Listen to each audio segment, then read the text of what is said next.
Do you want to achieve financial freedom and security? Look no further than the classic personal finance self-help book, Rich Dad, Poor Dad, by Robert Kiyosaki. This book contains valuable insights on how to manage money and build wealth. The two fathers of the book's title are Robert Kiyosaki's biological father, who he calls Poor Dad, and his best friend's father, who he calls Rich Dad. He highlights the different perspectives they had on money, wealth, and financial education. His poor dad believed in the traditional model of getting a good education, high-paying job, and living below our means. On the other hand, his rich dad believed in building assets that generated income and having a mindset of building wealth. The book outlines lots of practical tips for how to build wealth and also how to gain a better financial education. This video will outline the practical tips and also the elements of financial education in just a few minutes. Why teach financial literacy? The lack of financial education in schools and homes has led to a generation of people who struggle with money. The author shares his personal story of overcoming financial obstacles and offers advice on how to deal with setbacks and challenges. During his early years as an entrepreneur, Kiyosaki and his business partner had started a company that produced a nylon and Velcro wallet. They were able to secure a large order from a major department store, but they didn't have the funds to fulfill the order. To raise the necessary capital, Kiyosaki and his partner decided to borrow money from their rich dad, who agreed to lend them the money at an interest rate of 10%.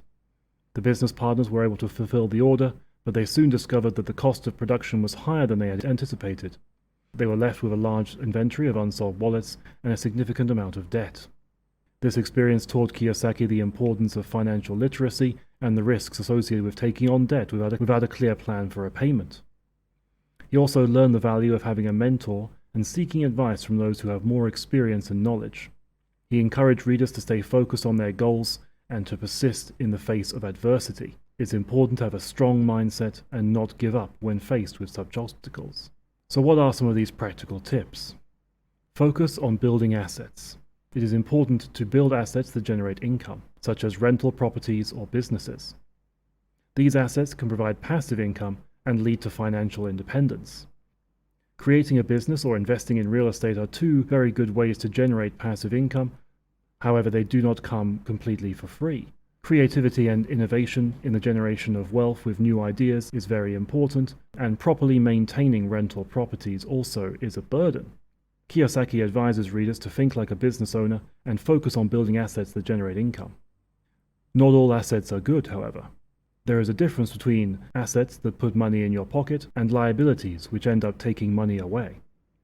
It is important to identify which of your potential opportunities is which and maximize assets while minimizing liabilities. Kiyosaki also suggests that it's very important to understand tax laws and take advantage of legal loopholes and deductions to help reduce your tax burden and increase wealth. He also suggests that you should invest in yourself. Instead of merely working to the next paycheck, you should work to learn.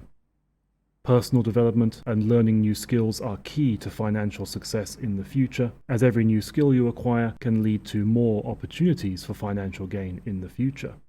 On top of this, it is important to create a financial plan and set goals. Kiyosaki advises readers to create a financial plan and have specific goals and deadlines for certain steps on your path to financial independence. Having this plan can make your endpoint clearer and give you increased motivation and purpose. Take action and be persistent when you are trying to achieve these goals. However, it is not a problem to start small. Even if all you do at first is read a financial book or attend seminars, it is important to take some action, even small ones, that can build to big results over time. Overall, Rich Dad Poor Dad offers valuable insights and practical advice for anyone who wants to take control of their finances and build wealth. By understanding the difference between working for money and having money work for you, developing a business mindset, and focusing on personal development and creativity, readers can transform their financial futures. MA